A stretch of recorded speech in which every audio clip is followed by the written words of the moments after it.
Welcome to the campus of the University of Kentucky. I'm Shannon Cogan from Wave 3 News in Louisville. And I'm Bill Bryant from WKYT in Lexington, and we're so glad you are joining us. We, along with the 7 other Gray television stations who serve Kentucky, are very proud to be part of the Kentucky debate. And working with the League of Women Voters and the University of Kentucky,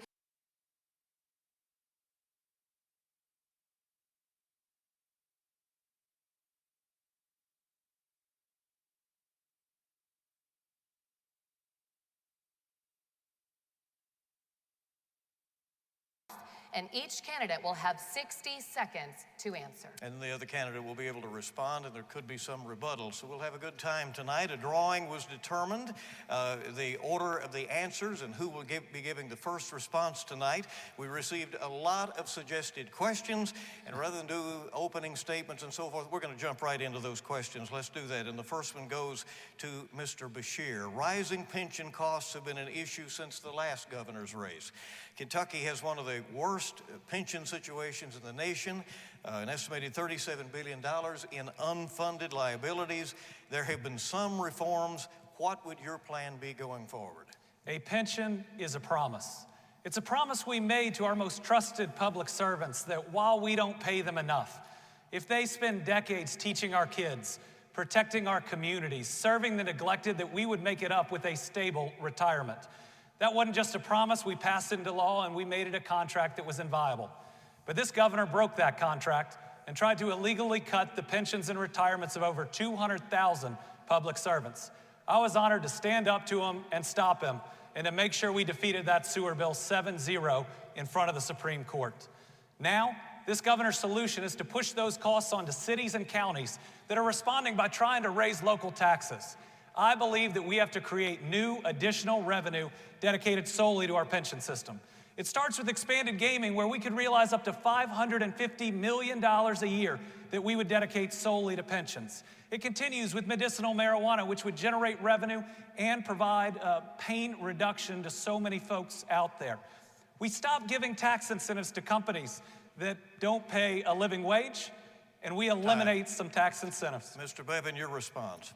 I will say this, we've been kicking this can down the road for 25 years. Everybody in here knows it. Everybody who's a retiree knows it. It was kicked down the can, most particularly during the previous administration, where another guy named Beshear not only never fully funded the pension, but some years didn't even put in half of the actuarially required contribution.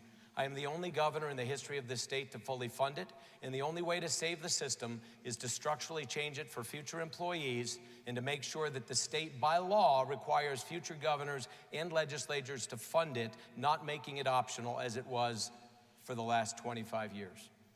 A quick response from Mr. Beshear. Well, not only did this governor try to illegally cut the retirements of our teachers, police officers, social workers, and firefighters, he stuck it in a sewer bill. That tells you what he thinks about us and that we need much better out of our governor's office. Let me say one real thing in response to that. Number one, legislators are the ones who pass bills. They decide what gets stuck in what. Your complete incompetence as it relates to understanding the legislative process is a little bit concerning for a guy who wants to be the governor. Audience, please. We'll move on to the next question. Okay, this next question comes from a student here at the University of Kentucky. Since the start of the recession in 2008, overall state funding for higher education in Kentucky has declined by more than a third, leading to increases in tuition. The cost of higher education has become prohibitive for many young students. What will you do to assure a well-educated workforce and citizenry for Kentucky? And Mr. Bevin, we'll begin with you. Every single thing that we want, whether it's higher education, whether it's roads, whether it's textbooks in our classrooms, whether it's equipment for law enforcement, whatever it is that we want government to do comes out of your pocket. Every single dollar we want government to put into higher education is money that those of you in this audience and those of you that are watching this pay out of your tax dollars. At the end of the day, we only can spend what we have. The question is, what can we do to ensure that we get people ready for the workforce, which was what was implied in this? We need to make sure that we prepare people for jobs that actually exist. Let's focus our energies. Let's do what I have done in the last 3 years while I've been governor, is move to outcomes-based funding so that we get a better bang for the buck for the dollars that we do invest. Everyone, myself included, would love to have more dollars to put into things, but every dollar we put into higher education is a dollar that's going to come from what? K through 12, roads, bridges. The bottom line is we have a finite amount of it. It's incumbent upon us to be good stewards of it, to make sure that we train young people for jobs that truly exist. Thank you, Mr. Beshear. I believe in higher education, and it is a key to achieving the American dream. I got to see that firsthand. My dad was a poor preacher's kid in Western Kentucky. His dad was able to put him through the University of Kentucky right here. He went on and paid his way through law school and ultimately became the governor of the Commonwealth of Kentucky, and that ought to be possible for every Kentucky child. I don't just believe in higher education, I'm willing to fight for it. 90 days into my term as AG, this governor illegally cut the budgets of all of our universities and community colleges. But I stood up to him, we won, we returned $18 million where it belonged, and we showed this governor we would not be bullied. Not by him, not by anybody else. Okay. Let me just say this. If you have to brag about how poor your father and grandfather were, that's a bit of a stretch. But let me say this. In all seriousness, let me tell you something. We ask you, Audience, please. It's going to be a long night if we want to do that. I'm just going to say this. It is critical that we do not make promises that we do not have the money to back up. And it's easy to sit here and blow smoke, but we have to be able to pay for the things that we want the taxpayers to cover. Follow up. He's right. If you go back a couple generations, my family does not come from money. And I'm fighting for people who don't come from money. Everybody should have a real chance. We do want to ask the audience once again to please refrain from applauding or from making any other sounds, because we're trying to get to as many questions as possible, important to all of you. All right, let's move to the next question. And this, by the way, came from a student at the University of Kentucky. In the past few years, colleges have seen a decline in the number of students applying to become teachers. Many school districts now report they're having difficulty in finding qualified teachers to fill positions. What would you do to encourage and support more students to pursue careers in education? Mr. Beshear. I believe in public education, and I'm a product of Fayette County's public schools right here in Lexington. Would not be where I am today but for my teachers, and would not be the person that I am but for my teachers. I believe in public education so much, I selected Jacqueline Coleman, a teacher, as my running mate. She's gonna be the first active educator since Martha Lane Collins to serve as lieutenant governor, and it's about time. What we are gonna do is end the bullying against our teachers we have seen the last 4 years. Then we're gonna provide a $2,000 across-the-board raise that nobody's given our teachers. They have more than earned it. We're gonna address this teacher shortage where we have year-round subs teaching our kids in areas that are so critical to building into the next year and the next year. And we are gonna have an education-first budget where we always take care of public education first, where we shrink our class sizes, provide technology to our kids that need it, and ensure our educators have the tools where they're not doing more with less every year. They're just doing more. Mr. Bevin, your response. You love education, public education, so much that your kids go to private school. Is that right? You're attacking my kids now? No, I'm not. I'm just saying you're a fraud. And last year when people decided to call in sick and close down schools, many with less than 24 hours notice, and many children were left unattended, and unless they had parents that could stay home with them, as my 4 children who were in public school while your children were in private school were affected by this. My point is this: we do need to take public education seriously, we truly do, and we need to fund it. But I'll tell you what, you're promising pay raises, you're promising increased funding. This is called Andy Candy, and you're gonna hear a lot of it over the next hour, I can promise you. Your response, quick. Well, I'm not surprised that Governor Bevin's attacking my kids because he's been attacking the kids all over Kentucky for the last 4 years. You're a fraud. He's attacked our teachers, called them names, called them selfish and thugs. They are wonderful, and they are doing amazing work. My kids got an opportunity everyone should have to go to preschool, and we fell in love with that school, so they're continuing, but just next week, my son is taking the test to go to a public middle school, and we are proud of it. I support my kids, and I'd never attack yours. Okay, let's move on to our next question, please, candidates. Audience, please. You're taking time. Let's move ahead. Many Kentuckians pay more than $6,000 a year for infant child care. That is more than half the average cost of college tuition. In addition, 50% of Kentuckians live in areas where child care is not available. What will you do to make quality child care and preschool more accessible and affordable? Mr. Bevin, we'll begin with you. Again, 100% of what we need in this state, 100% of what we want, we have to pay for. So every dollar that we put into providing more money for pre-K child care and pre-K schooling is dollars that are not going to come from something else. Do we want to take it from our highways? Do we want to take it from our K through 12, from post-secondary? Do we want to take it from law enforcement? The question is, what are we going to do to provide more? The only solution to everything that we want is to have more people living in Kentucky working, which we have record levels of now like never before, and paying taxes. There is no other solution. There's no amount of gambling or pot smoking or promises or Andy candy that can be given to you all that's going to cover this. The bottom line is we need more taxpayers, more people here working, and we have record low unemployment, record levels of people working, record revenue right now, and we've already cut taxes 17% in the last 4 years while doing the things that I just mentioned. That is the only solution going forward. Mr. Beshear. I'm running for governor for all of our Kentucky families, Democrats, Republicans, independents, Eastern, Western, Northern, and Central Kentucky. But when we say we're going to be an administration and fight for all families, we got to mean it. And we've got to fight for the lost, the lonely, and the left behind. And our children that do not have an opportunity to go to preschool are left behind.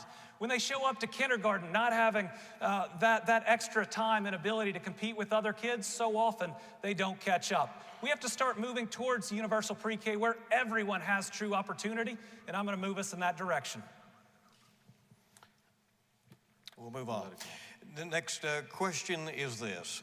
Kentucky has only one remaining abortion clinic, and tough restrictions have been passed by the state legislature. What is the state's role when it comes to abortion? We begin with Mr. Beshear. Well, I support Roe versus Wade, but I also support the reasonable restrictions it allows, especially on late-term procedures. But this governor is an extremist. He supports a total ban even for victims of rape and incest, something the president doesn't support, nor does his attorney general candidate support. I work every day as attorney general with victims of human trafficking, those that have been harmed and violated multiple times a day for years before we rescue them. I believe that those people deserve options. This governor would leave them none. Mr. Bevin. You know who else needs an option? Those people who can't speak for themselves. The role of government is to protect the weak against the strong, the minority against the majority, the voiceless against those that have the bully pulpit. And it is the responsibility of government to defend the defenseless, and that includes the unborn. I'm unapologetically pro-life, unapologetically supportive of the unborn. I will not take money, nor am I supported by Planned Parenthood, as is the pro-abortion opponent that I face. He also is supported by NARAL, people who demand abortion right up until the time of birth. And I think it is critical that you understand in this race, you have a governor that will stand for life or a candidate for governor that stands for abortion. It's as simple as that. Well, let's be clear. This governor supports a total ban even for victims of rape and incest. Folks, I know a human trafficking survivor that was kept in a box that was burned and was trafficked to multiple people every day. I know a woman who, as a young child, was raped by her grandfather. People deserve options when they've been through this trauma. The total ban that Governor Bevin supports would leave them without those options. This is critical enough, it's worth a response. Let me say this. There is not one of us, not one person on planet Earth, neither of the two of us nor anyone here, who has the right to decide when an innocent person should die based on some circumstance beyond that individual's control. Nobody. Okay, once again, we want to ask the audience, please, to not, excuse me, we have a lot of questions to get to and we have a short time. So whenever we have to stop for applause or other sounds, we're wasting time. One way, and this is another question from a student, one way in which you both differ is on the issue of the Medicaid expansion. Describe who you think will benefit most from your plan, and how will it impact those of us who plan to be the future healthcare providers? And again, this is from a UK student, and Mr. Bevin, we'll begin with you. I'm not sure quite what the question is. I will say this, though. I am a strong proponent of able-bodied, working-aged men and women who do not have dependents and have the capability of going to work in exchange for that which is provided for them by people who do go to work. I'm the only one on this stage that grew up without any health care. I grew up well below the poverty level. The first time in my life I ever had access to health care coverage of any kind. I was in my 20s. I was an active duty Army officer serving this nation in uniform. I don't just speak about it with sympathy. I'm empathetic to the fact because I understand it. I've lived there. It was how I spent the first half of my life. I also know that it is an amazing degree of bigotry that allows people to assume that someone like myself had no opportunity, needed to be babied, needed to be put in a position where I was given things, as opposed to opportunity and an expectation that I seize that. My thoughts as it relates to expanded Medicaid, the question is to ensure that Medicaid is available for those who need it, and the medically frail and women with children and those that are disabled do not lose out because people like me are taking something that was never intended for them. Mr. Beshear. I believe health care is a basic human right, and that everybody should be able to take their parents or their kids to see a doctor when they're sick. I believe that health care is important because of the woman I met at the Dairy Queen leaving Harlan a couple years ago.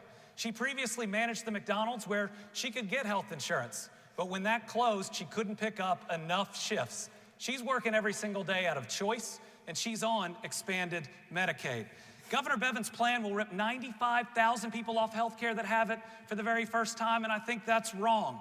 And his plan is going to cost $272 million of our taxpayer dollars. That's twice as much as 4 other states that are trying this put together. And where they did this in Arkansas, the vast majority of people who lost their coverage were already working. This is red tape. This is paperwork, and it is intended to tear health care away from people. I will always stand up against that, and I'm going to rescind that Medicaid waiver in my first week of office. Let me see. Mr. Bevin. Number one, you're going to rescind something that hasn't even been granted yet. Again, you have no clue what you're even talking about. This is tied up in federal court. But here's what's important to understand. You made several comments about things being ripped away from people. This isn't about people having anything ripped away from them. What I've proposed is that people work and or volunteer and or go to school or be in training or take care of someone in exchange. And this is, for the woman you just described, mission accomplished. She's already meeting the requirement. It wouldn't affect her one bit. And as it relates to the $272 million, again, neither you or the people who wrote your comments bothered to read the report. It doesn't cost $272 million. Mr. Beshear. Let me make something clear. Yeah, it costs absolutely up to that. critical. It has cost That's your time, $100 Mr. million. Bevin. Mr. Beshear. Healthcare is absolutely critical. It's about a woman that we used to go to church with, my wife and I, that came on Christmas Eve this last year.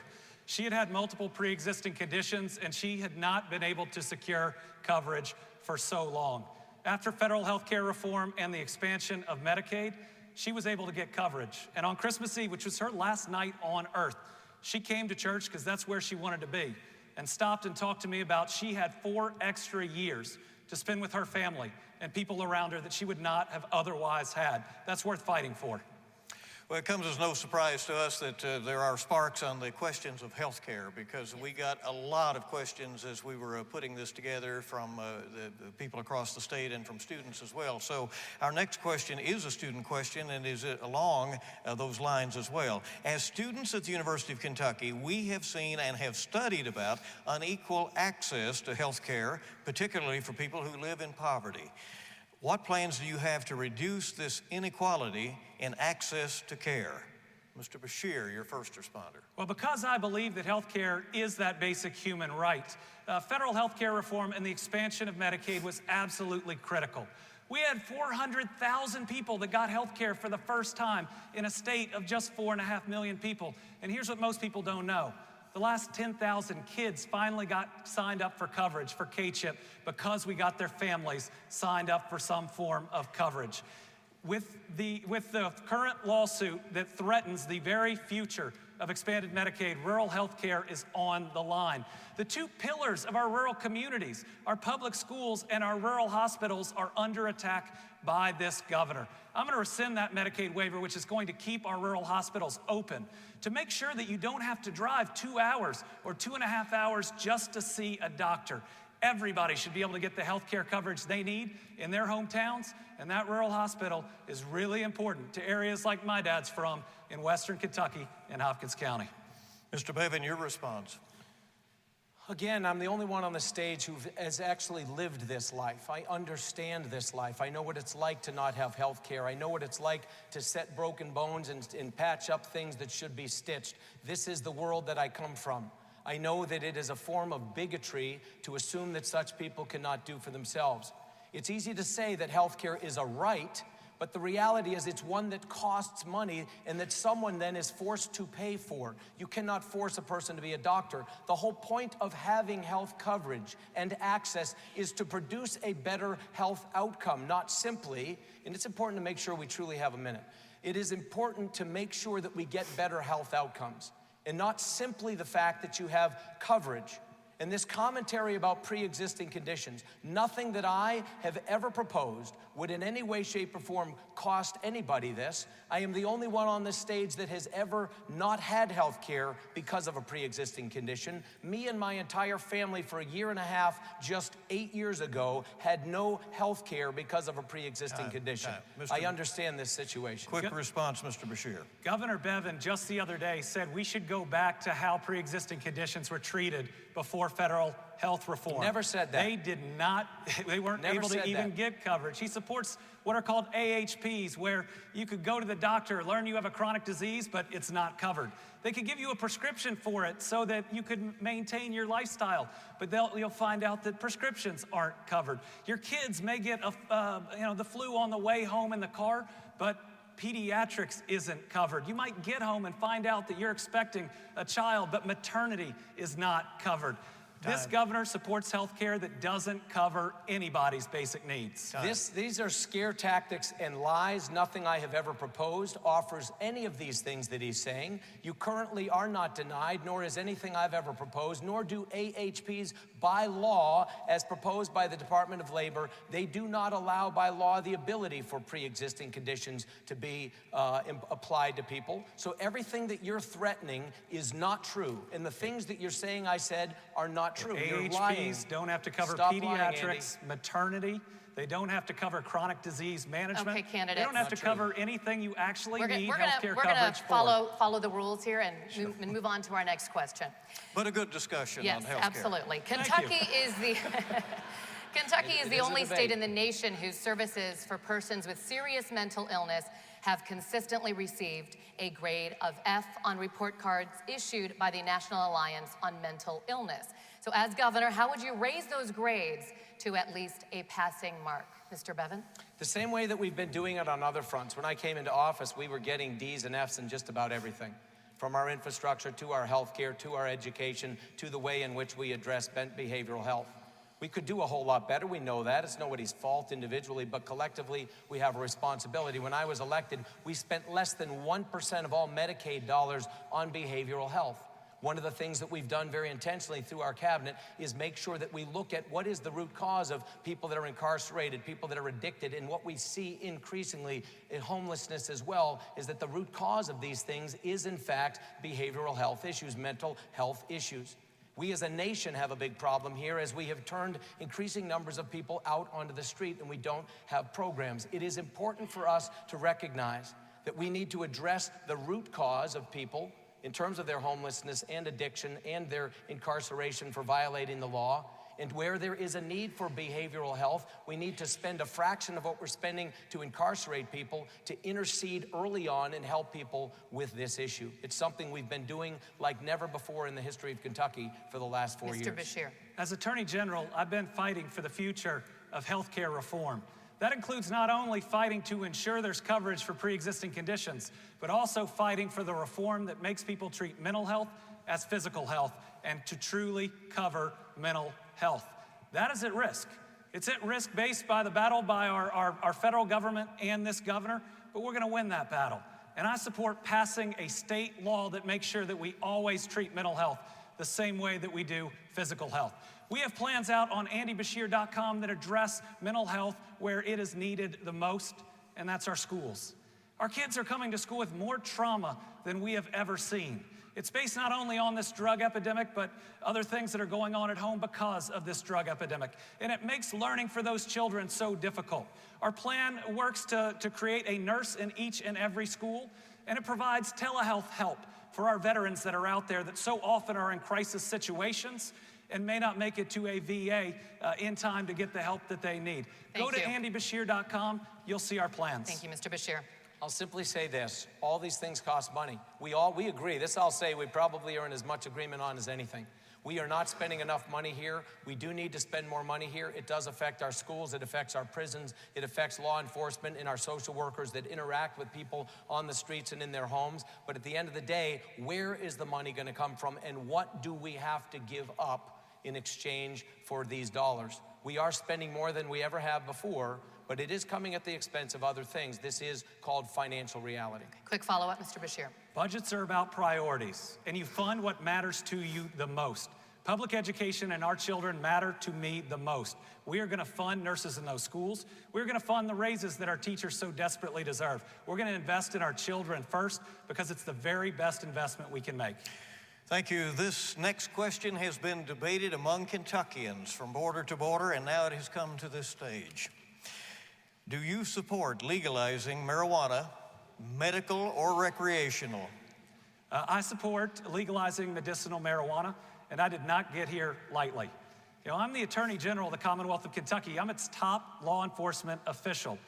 But in my lawsuits against opioid manufacturers, and I've sued more of them than any other Attorney General in this country, I believe we're going to prove that opioids don't work for long-term pain. So what are we doing? We are filling up people's medicine cabinets with highly addictive substances that don't ultimately help them with chronic pain, but they do cause addiction in their family members and in their friends. I believe it is time to legalize medicinal marijuana, but we've got to do it responsibly. And having served as your Attorney General these last 4 years, I believe I'm the person that can do it. Mr. Bevin, your response. 4 years ago on this stage, I said the very same thing, and I was the only one on the stage saying it, and I've continued to say it. I'm a strong proponent of us legalizing medical marijuana. I think it should be a tool in the toolkit that doctors have. It should be prescribed, and it should be regulated like every other drug. Where we disagree is I don't think it should be taxed as a way to make money for the state. It should be no more taxed than any other drug. That's cruel and inhumane. I lost a 14-year-old nephew here in Kentucky to cancer, and his last months were horrific. And the things that he had to take to alleviate some of his pain were killing him nearly as fast as the cancer itself. This isn't something I come at lightly either. I will say this with respect to the commentary about suing opioid makers. There has been one case you've ever been involved in your life that involved a settlement with an opioid producer, and you were the one. You and your law firm defended Purdue Pharma against Kentucky, and every other law firm that you've ever sued, every other pharma maker you've sued, you've gotten zero in 4 years. Zero for the people of Kentucky. Zero. Mr. Beshear, quick response. You know, I wasn't involved in the Purdue Pharma settlement, wasn't even at the law firm at that time, and didn't participate in any way on the AG side. But let me tell you this. True. This is an attempt to distract you from the fact that Matt Bevin is for the opioid companies. He went to the AARP and said Big Pharma gets a bad rap. He called these types of lawsuits shakedowns in 2015, and tomorrow he's going to be at a fundraiser in Washington, D.C. with the lobbyist for one of the largest opioid distributors in the country. They're called McKesson. That's somebody who's in bed with those companies.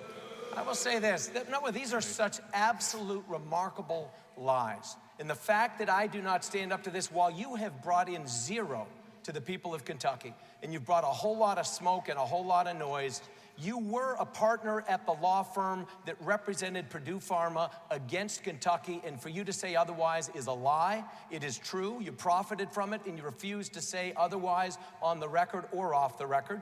And it is important to understand that while you have brought in zero, I've brought in more than $100 million. I've put more to fight this crisis than every governor in this state before me combined.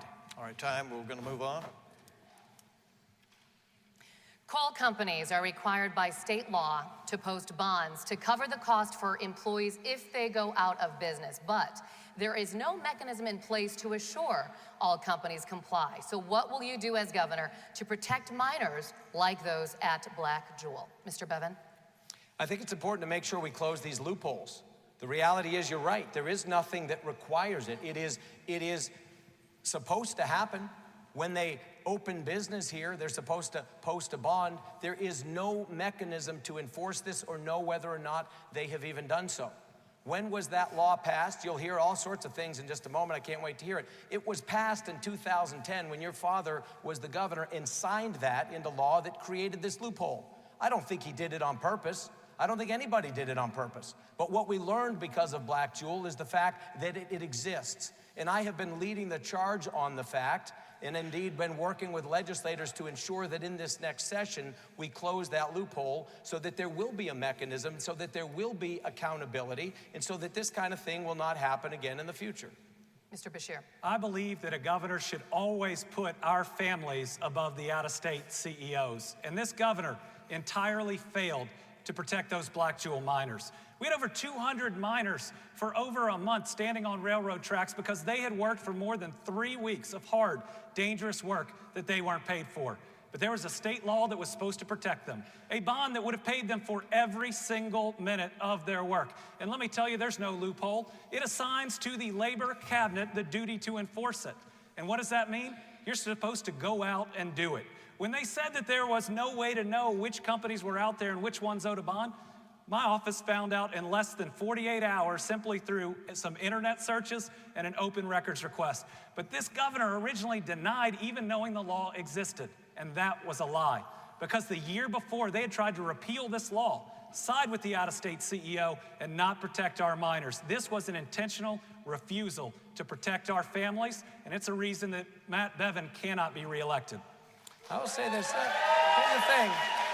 I'm the only one that, you go down there to Harlan County. You ask the judge executive in Harlan County. You ask the magistrates in Harlan County. You ask those coal miners that stood on that track for all these weeks, who went down there and spent time with them? Who do they believe in? Who will they vote for? You're gonna find out very quickly who that is, because I'm the only one that has fought for them. They're going to get what was given to them. But this law that you talked about, your father didn't apply it because it was passed under his law. There was no mechanism. There will be now, which is why we're fighting to fix it. They will get everything they had coming to them. It should not have happened in the way that it did. And I will say this, you keep attacking out-of-state CEOs. Who do you think is going to come in and provide the resources that we need?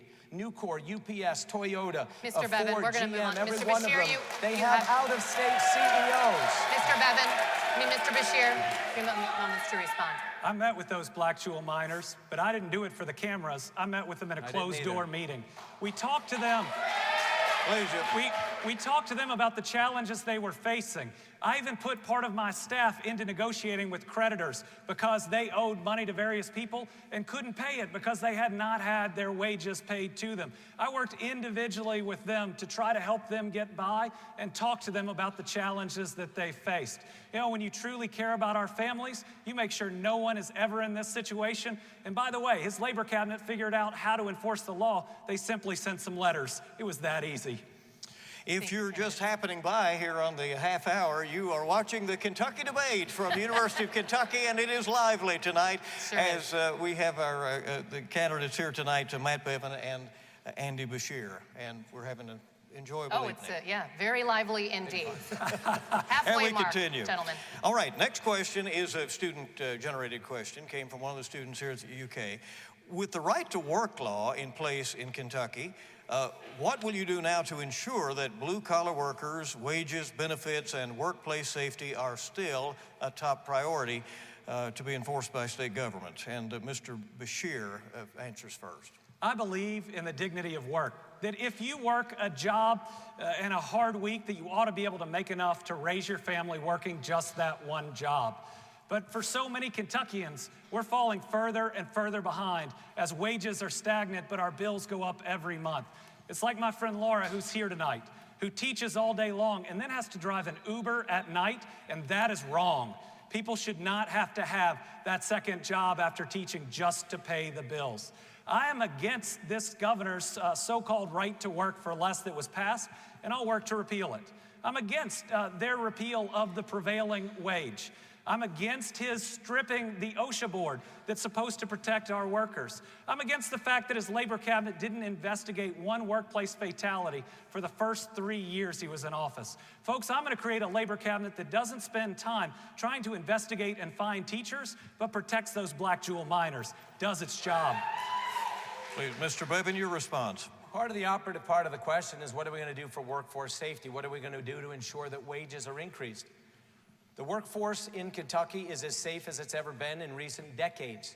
Based on the number of incidents, based on the number of deaths on the job, we have focused on this like never before under previous labor cabinets. As it relates to wages, what makes wages go up? Not the government dictating it, it's competition for people. It's the ability to people to have the skills and the things that they need in order to be able to compete, in this case, in the 21st century workforce. Interestingly, the states in which union membership, which was part of the question here, and what's going to be done for those with skilled trades, the states in which union membership are growing, and there's only a few in America in which that's the case. Every one of them is a right-to-work state. Why is it? Not because it's a right-to-work state, but because when it is a right-to-work state, more businesses will come there, invest there, and hire people. And when they do, there are jobs for union and non-union workers alike. We need skilled trades. I've invested hundreds of millions of dollars since I've been governor in training people for skilled jobs that exist in Kentucky and in America. Mr. Beshear, a quick response. Creating the next generation of jobs, one that are going to exist in an economy that is rapidly changing, has to be about vision, not just more of the same. It's time we invest in areas like agri-tech, one of the fastest growing areas in the world, where we can create six-figure jobs all across Kentucky and not just in a couple of large cities. It's time that we focus on advanced manufacturing and robotics and AI, so there are jobs waiting for people who are losing their jobs on a line right now. And it's time that we fully commit to healthcare, one of the fastest growing areas of our national economy. Let's actually lead. What is agri-tech? What are these fabled six-figure jobs that you're talking about? Give us an example of what people are going to do in agri-tech. It's everything from the science in the seed, developing the seed that can withstand that flood we're seeing in the Midwest. It's the data analytics so we can predict the weather patterns that are constantly changing. It's the technology on the tractor that helps you go in a perfectly straight line and analyzes every inch of soil as you go. So it's the drone that helps you to make sure you can manage an acre and not just a field. We've got to increase our food supply 70% in the next 30 years just to feed the world's growing population. And investment grew 80%. We've had 3 minutes from him. Let me say this. These are agri-tech jobs that you're promising. I was just answering the question. No, you're not answering the question. The question is, what are we going to do for people who are in our skilled trades and for unions? And you're talking about things for which these people have neither training, nor are there any unions whatsoever representing those things you've just mentioned. I thought your question was, what was agri-tech? There are none. And so the question is this. No, my point is, you're talking about things. You're offering a solution to something that's not a solution to the question that was asked. Okay, well, we have another question about jobs here. Okay. So we can stay on this topic here. There are thousands of job openings in the state that currently cannot be filled, many of these in the urban areas. How do we match skills with job requirements and attract and retain young professionals to our state? Mr. Bevin? Again, doing the things that we've done since I've been governor. We've done several things, not the least of which is take $100 million and say to the local high schools, local post-secondary school, and the business community, work together and compete for some of those dollars. The state will not pay 100% of your idea. You need local dollars, local investment to get engaged. And indeed, we had $540 million worth of applications for $100 million. And so the state put up $100 million, private sector put up nearly $150 million. And in the last 3 years, we've put $250 million into workforce training for jobs in the urban and rural communities across this state. We looked at which areas we have the greatest need: healthcare, IT. We looked at construction trades, we looked at logistics, and we looked at advanced manufacturing. More than 100,000 open jobs, urban and rural, in those areas. And we've said, you apply for whatever financial aid you can get, and the state will pay the difference between what you're eligible for, no matter your need, and the cost of that for up to 2 years for certifications, for training and or degrees, to make sure that you are prepared and ready for jobs that exist and are looking to hire people right now. These are not hypothetical. These are things we're doing right now in Kentucky. Mr. Beshear. Well, I think the question showed that there's a problem, that we're not filling these jobs, and this governor's response is, well, let's just keep doing what we're doing. Folks, I believe in vision. I believe that we have to create the workforce of the future by stopping this fight between vocational and technical education and four-year college degrees. The fact is, we don't have enough kids in Kentucky getting either. And it's time we get every single child into one of those two paths. To do that, we can't just be talking to our high schoolers. We've got to get down into our middle schools. And we've got to talk not just to our students, but to their parents about the amazing types of jobs that are out there, to give people exposure into what type of jobs there are and how much that they pay. It's about investing in our classrooms because our teachers are preparing students for jobs that don't even exist. So funding for public education, absolutely critical to creating that workforce. I believe that our teachers are the original job creators. Here's what I'll say. You mentioned keep doing what we're doing. Everything that I said in my 1 minute were things that had never been done before in the history of Kentucky. I'm doing things that have never been done. We've taken dual credit training, which has increased by 75% year on year in the last 3 years, and we're no longer saying it's only applicable to 2- and 4-year degrees. It's actually applicable to getting things like welding certificates, getting your CNA certification, or whatever the case might be. It's about rethinking the way in which we meet the workforce where it is and not keep lying to people about how a 4-year degree is going to be the ticket to all your desires in life, because increasingly that isn't necessarily true. Mr. Beshear, quick response. Sure. In the last year alone, over 70 counties saw their unemployment increase. They certainly don't believe what we're doing is working. More than 82% of jobs this governor claims have been created in his administration have been in just 2 cities. And while I support those cities, I believe that every single area of this Commonwealth deserves good jobs. That's why I am focused on agritech, because we can create jobs all over Kentucky where people can grow up in their communities and work great job in those communities. They don't have to leave. They can choose to stay and raise their families right there. Thank you, I want to counter the lie that was just said. This is important. Number one, understand something. The lowest unemployment Kentucky has ever seen in history is right now. And I don't know if you're aware of the fact, but they measure this every month. And on any given month, unemployment does go up and down in different counties. But for the first time in the history of Kentucky, every single county in our state has single-digit levels of unemployment. We have more people going to work ever than in the history of our state. We're going to, please, next question. The Kentucky crime rate and violent crime rate in Kentucky are below the national average, and both rates are declining in Kentucky, and you can both be proud of that, certainly in the capacities in which you currently serve. And yet our jails are overcrowded and are unable to fully serve the needs of those who are imprisoned there. Many of our counties are having woeful budget problems as a result. What is the solution? We begin with Mr. Beshear. Well, as your Attorney General, I've worked hard every day to protect our families. I'm proud that our Attorney General's office has nearly tripled the number of child predators we've removed from our communities. And last year, we arrested more human traffickers than any 2- or 3-year period in our history. But the question on jail overcrowding is a real problem. And the driving cause behind it is addiction. Addiction is driving so many folks into that system that aren't violent, yet we are sending them places that make them violent. We've got to make sure that if you are arrested for a possession crime or ultimately a nonviolent crime that is driven by addiction, we don't send you to jail, we send you to treatment. I've been honored to help fund and oversee the Rocket Docket here in Kentucky that gets people immediately into treatment and out of the criminal justice system. It saved us tens of millions of dollars every single year. But I tell you what, unlike this governor, I will never support private prisons. We will close the private prisons that he has opened in my term as governor because it is our duty to ultimately take that role. Mr. Bevin. These prisons you refer to were largely opened under your father. I think that's what you're confusing with, but I'll say this. It's important to understand we've done several things. I agree on this. This is where we agree as well. And you go into any jail or any one of our prisons in this state, 75, 80, 85, 90% of the people that are in there for drug-related issues. We've done things with drug courts in this state, funding that I've put into budgets that has more funded this than any previous governor prior to me. But additionally, we've done things with our state police, where we now have something called the Angel Initiative. You can have drugs on you. You can walk into any state police post in this state.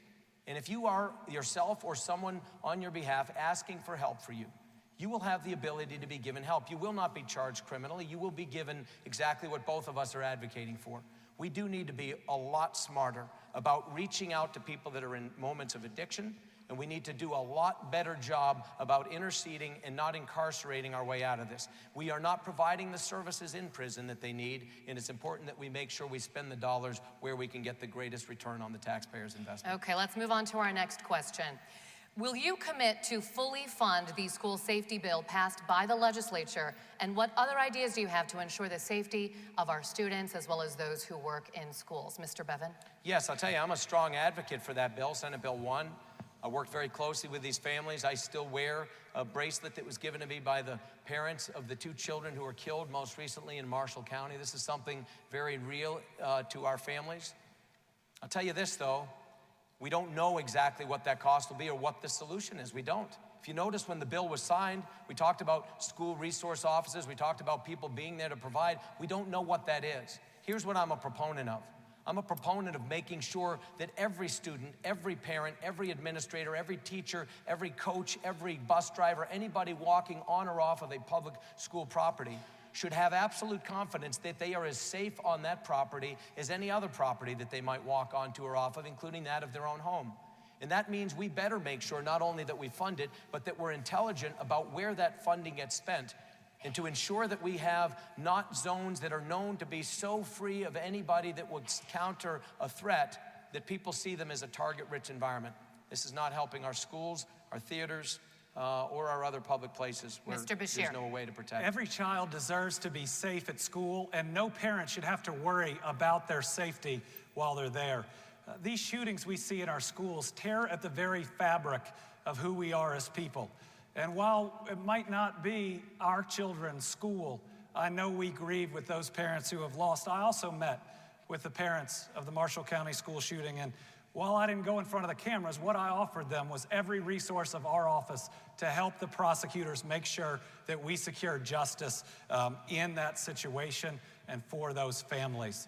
This governor's had 4 years to fund school safety in a way that he simply hasn't. We've got to make sure that we are providing the funding for the physical plant safety. Our schools can't have 4, 5, 6 entrances. That's not safe. Each one needs the 2 doors that you got to be buzzed through, and every single school needs an SRO officer. I'm going to treat every single public school as what it is. One of the most important buildings in our entire Commonwealth, filled with our most invaluable investment. Mr. Bevin, do you want to respond? I will simply say this, the statement that I've not funded, we're putting more money into our public schools at the K through 12 level than we ever have in the history of Kentucky. More money per pupil and more in absolute dollars. And anybody who finds that to be a confusing thought doesn't understand that that's a factual, mathematical statement of reality. There's more money per students than any. Here's the thing. Please. Understand this. Understand this. This is simple dollars and cents. And those dollars, many of them are used for things, including budgets that have gone in to provide. But this Senate Bill 1, which was the original question, will we commit to funding it? And the answer is yes. And this idea about posing for cameras, my gracious, you're the poster child of this. Mr. Beshear, did you want to respond? Yes. Folks, that's not only not factual, because you have to consider this thing called inflation, but just ask my running mate, Jacqueline Did your Coleman, father do that? assistant principal at Nelson County. Under his budget, she had to let go of 10 adults in that one building, meaning the same number of students would show up the next year with 10 fewer adults. His budget cut all of their instructional resources. No technology, no new textbooks. This governor has not funded education. Our next question is a student question, and it is this. Eastern Kentucky is facing a water crisis right now in many of the counties. Boil water advisories are very common throughout that region of the Commonwealth. And for some households, water is not available at all. How do you plan to provide safe water for all Kentuckians? The initial response is from Mr. Beshear. Well, just like access to health care, access to clean drinking water is also a human right. It's part of the infrastructure that's required not only for our families to be prosperous, but to ultimately bring businesses to places that we need them to be. It's why in Martin County, we put out a report showing that sadly, 3 separate times, that group that governs the Martin County Water District was given a plan that would have gotten them back to a point where those citizens would be served. It's because of that that I've recommended the most severe response, which is to bring in an outside receiver to finally get them clean drinking water. I'm gonna do what this governor has not done. I'm gonna declare a state of emergency. We're gonna work for federal funds based on that state of emergency. We're gonna make sure that every single child can bathe in the water that comes to their house and drink from the water that's coming out of their faucet. Mr. Bevin, the water question. You know, you're going to put out reports, and that's great, but I'll tell you, while you've been talking about putting out reports, we've actually been funding this. We've been doing exactly what you're saying that you'll do. We're working with state dollars, federal dollars. We're putting more money into Martin County in the last 2-3 years than had been put in the previous 20 to 30 years as it relates to this issue. And we're not allowing it to go to corrupt places, as has happened under previous administrations, but we're starting with a brand new board overseeing the water and sewer district, but additionally, starting at the hub. Start where the water source is, ensuring that it's clean, ensuring that the pumping is accurate, ensuring that the lines don't leak, and that we don't have bits and pieces of lines that are good in some places and not at the source. Start at the hub and work out with the spokes. We are addressing this. This is a big problem. It's as a result of many things, including the mining activities that have existed in these hills. But I will say this, while all the talk you have about caring about miners, you've proudly bragged about, you voted for both Obama and Hillary Clinton, who've made it very clear they hate coal miners and coal mining operations. Quickly. Quick rebuttal. Please, hang on. Quick response. It is worth booing, you're right. Quick response is that this governor failed our coal miners, those 200 Black Jewel miners. All he had to do was have his labor cabinet demand that bond, and each and every one of them would be protected. There's only one person on this stage that's failed our coal miners, and it's you, Governor Bevin. There's only one? Hello. There's only one person on this stage, at least on this side of it, that voted for Hillary Clinton and Barack Obama. That's right there. All right, we have our next question. Hold on, please. Kentucky is just one of 3 states with an election this year. The first presidential caucus is just 3.5 months away. Is this race a referendum on national issues, or will it be decided on state issues, Mr. Bevin? It's a combination of both. It always is in an off-year election. There's things that matter. What matters to us the most here? It's jobs. It's our economy. Is there more money in your pocket than there was before? Is your family happier? Is there more opportunity? Is there more competition for the skills that you have to offer? Those are things that matter to us. But you can bet that national level issues are also Kentucky issues. The security of our nation, whether we put our nation first. Things like the life issue. Things like protection of our Second Amendment rights, the right to keep and bear arms not being infringed. These things matter too. They can be called national issues, but guess what? They are near and dear to the people of Kentucky. So it is a combination of both. You will see this race be a proxy in many respects.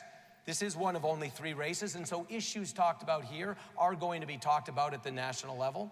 And so I think it's important for us to focus on these and to be very intentional about the fact that things that we're fighting for are being discussed at the national level. And after this debate, you're going to see on national TV a bunch of people with some insane ideas that will cost you more money than you can afford and will take this country in the wrong direction. And one of these is the guy or woman that he's going to vote for in 2020. Thank you, Mr. Bevin. Mr. Beshear. Yeah, this race isn't about the White House. It's about what's going on in your house. It's those kitchen table issues that keep us awake at night. This race is about public education, pensions, health care, and jobs. Those critical issues to your family that if you're not satisfying them, you don't sleep at night and you don't reach those other issues. And on every single one of those issues, Matt Bevin has failed. On public education, he has attacked our teachers. On healthcare, he's trying to strip away coverage from 95,000 people. On jobs, just ask folks in Eastern and Western Kentucky, he's failed to fight for them. And on pensions, he tried to illegally cut the retirements of 200,000 public servants. With a record like that, I'd probably be talking about the national race too. Here's the thing. But this race is about what's going on at your kitchen table. And I tell you what, I will always be on Team Kentucky. I will always fight for you, and I will always focus on those issues. Mr. Bevin, quick response. So no, that was my rebuttal time, so let me rebut the rebuttal to your own comment. Let me say this. There's not enough time for me to respond to all the lies you just stated. I will say this. One of the 2 of us will be the next governor, and we're either going to work with the president that we have in the White House or we won't. I've made clear that I stand with this president. I will work with this president. I appreciate that he's putting America first. And Andy Beshear has made clear that he will work to undermine President Trump and that he actively opposes the policies of this president. I don't think he should be impeached. He does. That is a powerful difference, and it is important for the people out there voting to understand you're going to end up with a governor that works with the White House or a governor that will fight the White House. Thank you, Mr. Bevin. We are now going to turn to closing remarks. Each of you will have 60 seconds. So we drew for the order of the closing remarks, and the first closing remark is from Mr. Bevin. You have a decision to make, one of the two of us. Not part of me, not part of him, not part of us and somebody else. The bottom line is one of the two of us will be the governor for the next 4 years. Do you want to go forward, continue to move in the direction that we have been, where there are more people going to work, where there are higher wages, where we are doing more as it relates to changing the corrupt culture that has existed in this state, or do you want to go backwards? Backwards to the world where people that worked for this attorney general and his father are increasingly going to federal prison, who are being convicted month after month and going to prison. That is the backwards approach. Do we want to go backwards or do we want to go forward? I'm a military veteran. I'm a man who grew up in poverty, but I have lived the American dream. I'm a father of 9 children. 4 of my 9 children are adopted. I care about these issues. And if I am reelected, I will continue to fight for this state like I would fight for my own family. And I will defend the Commonwealth of Kentucky on every stage the way I defended this nation when I wore her uniform 30 years ago. Mr. Beshear. Thank you. Hold on. The governor is right about We're not done yet. Hold it, We're not hold done it. yet. Please hold your applause. Go, Mr. Beshear. So the governor is right about Hold one it. thing. You do have a Go. choice. It's a choice between someone who has bullied our teachers, given his buddies $370,000 jobs, treated state property like your state plane in the governor's mansion as his plaything, somebody that bought a mansion from a state contractor at half price. If he wants to see corruption, he can just look in the mirror. But folks, I want to bring us together. Enough of this us versus them. I want to be a governor for all Kentucky families that fights for each and every one of you, Democrats, Republicans, or independents, that believes that all of our families should be treated with decency and respect, and actually shows that example as your governor. Thank you very much. Okay, thank you. Okay, thank you. Thank you. We're going to wrap up because we're live on TV. All right, we need to Thank you, we need to both hold candidates, on. for taking part. We would like to thank our sponsors, the UK Student Government Association, Great Television, and the League of Women Voters. The election is coming up on Tuesday, November 5th. The polls will be open that day from 6 a.m. until 6 p.m. Please be sure to vote. Thank you for joining us tonight. And now you're going to can applaud, applaud. all right? Thank you.